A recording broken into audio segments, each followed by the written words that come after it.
Everything he wrote turned to ash. Everything he thought became a sentence. He was born Gabriel, but would die as Uriel, a son of Catholic faith, a grandson of forbidden Judaism.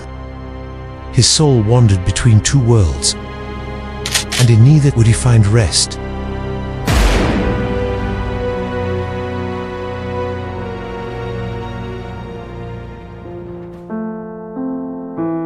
Born in Porto, into a wealthy family of new Christians, Uriel da Costa grew up under the constant shadow of the Inquisition. His father was a man of the church, but the son carried silence and suspicion. He studied canon law, served at the cathedral, but a quiet question grew inside him. What if salvation wasn't nailed to the cross? When his father died, he saw a chance to break free. In secret, he left Portugal with his mother and brothers. They sailed to Amsterdam. There, under a new name, Uriel, they openly embraced Judaism. For the first time, he was who he believed he truly was. But the spiritual return to his promised land didn't last. Uriel had envisioned the Judaism of the prophets. A just God, a living faith, rational and clear. Instead, he found rituals, formalism, and a synagogue that, to him, echoed the rigid hierarchies he had once fled in Portuguese Catholicism. Line upon line, precept upon precept, he said. He began to openly reject the oral law. He called the Talmud a human invention, denied the immortal soul. He believed in a faith grounded in reason and nature, not commandments. To the community, he wasn't a seeker, he was a threat.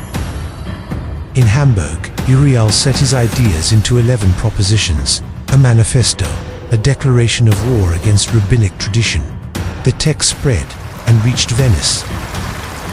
Rabbi Leon of Modena deemed it heresy. The response was unanimous: excommunication.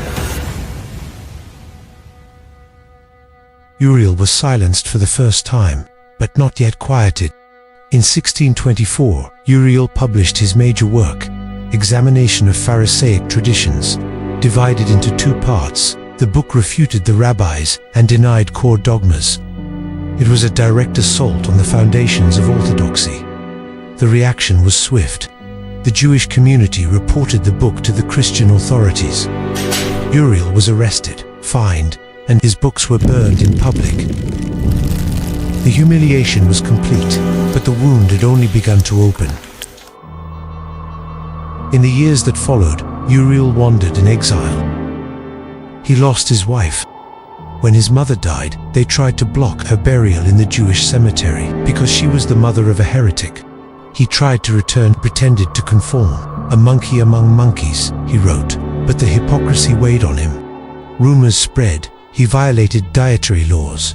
He discouraged converts. In 1633, he was excommunicated again. This time, not even his own brothers stood by him. 6 years later, Uriel sought reconciliation. He offered submission, but the community demanded more. Public penance. Before hundreds, he confessed his sins.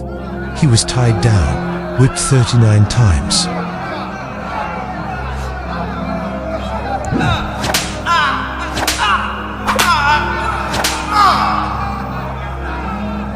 They sang psalms as his body bent beneath the leather. At the end, they laid him at the synagogue's door, and every congregant stepped over him as they left. That was no tribunal. He would write, it was a whipping post for souls. After that devastating ritual, Uriel took his own life. Beside his body, a short manuscript, the example of human life. In it, he reaffirmed, revealed religion was a human invention. He preferred nature. He preferred reason, but he no longer preferred to live. His name faded for decades, but not his ideas. Spinoza read him. Herder defended him. Voltaire praised him. Uriel became, unwillingly, a forerunner of the Enlightenment. Today, we do not honor him for his defeat. but for his courage, because his story still asks us, how many truths can fit inside a community of faith, and how high is the price of thinking for yourself?